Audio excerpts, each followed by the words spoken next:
Fellas, this here's Bagman. Hangman. Whatever. What the hell kind of mission is this?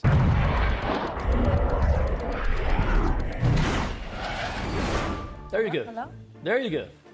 Yay! ¡Hey! ¿Cómo estás? Hola, Mónica. Un placer, Walter, de Costa Rica. ¿Cómo estás? Lo siento, mi español es muy, No, muy you lento. just... No, but your accent was so good that you had me there for a minute. Oh, gracias. It's a trick. I know, you had me there.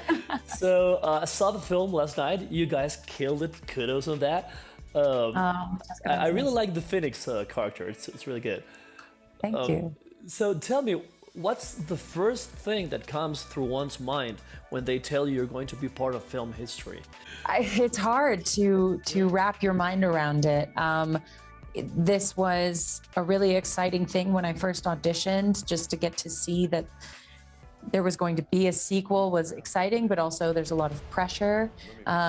So, you know, it was very intense. And every step of the way, we tried to work with as much specificity and as much heart. And, you know, everybody in this film really rose to the challenge.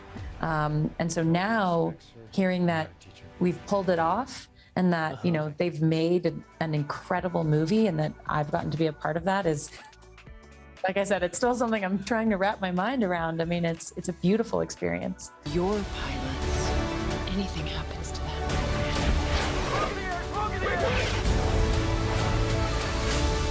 You'll never forgive yourself. No turning back now.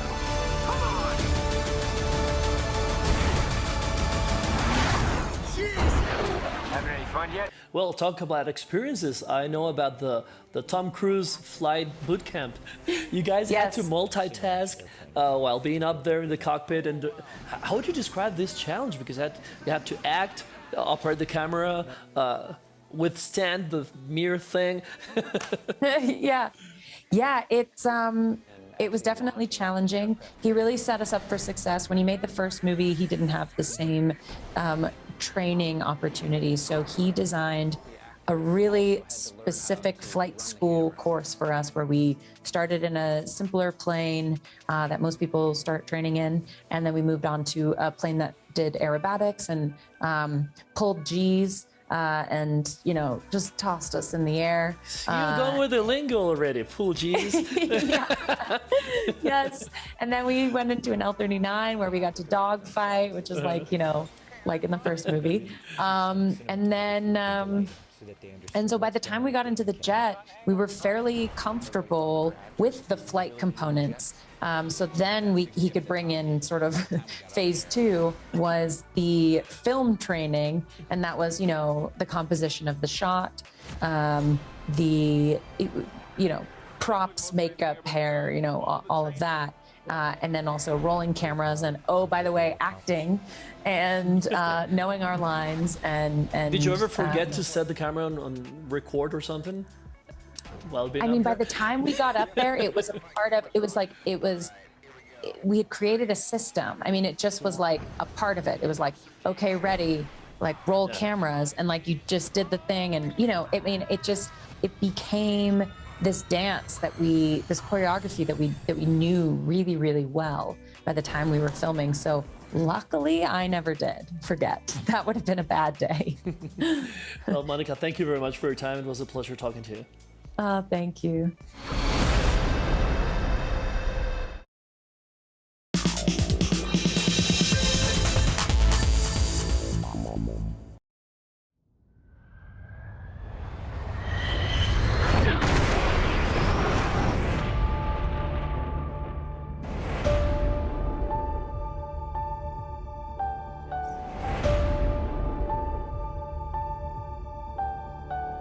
So, hello guys, how you doing? What's up, man? Good. How are you doing? Great. I saw the film last night and it was crazy. You guys nailed it. So really kudos for that. Thank you. Thank you. I wanted to know, what were your first thoughts when they told you were going to become part of film history? First thoughts.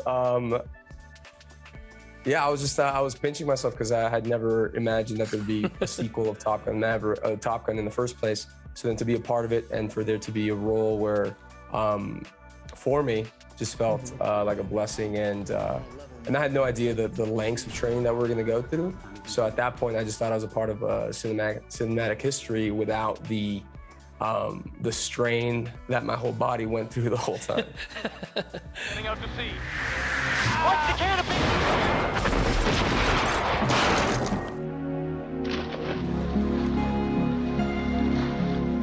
Miles, this one's for you. On being Goose's son, acting-wise, how do you have a relationship? How do you connect with a non-present film dad in order to bring something to your character?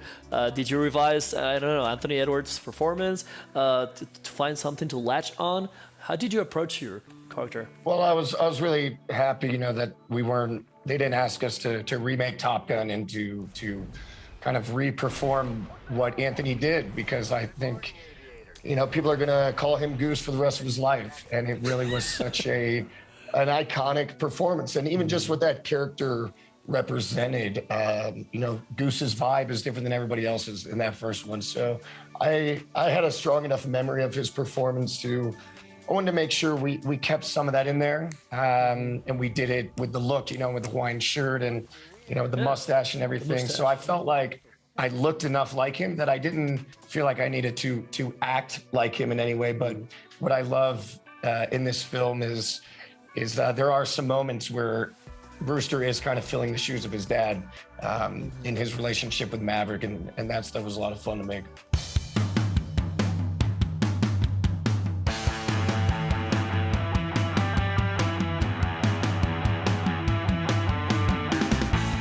And how did you guys foster this relationship you each had with Tom Cruise's Maverick? Because, of course, he has to spend some time with you on set, but he's also demanding a lot from you. You had to multitask, operate the camera, do a lot of things during his training. So tell me about this process with you and him. Well, I think Maverick and Tom paralleled to like what was happening in the film and to us as we were going through this intense training. And so there's really no point of disconnect with that. Since the beginning, Tom was always there and ever present with our flight training, from going from the Cessna to the Extra 300 to the Val 39 and finally the F-18. We were writing all these reports as to like how we felt in the air, and Tom was reading all of them. And very much like Maverick, pushing our limits in this film.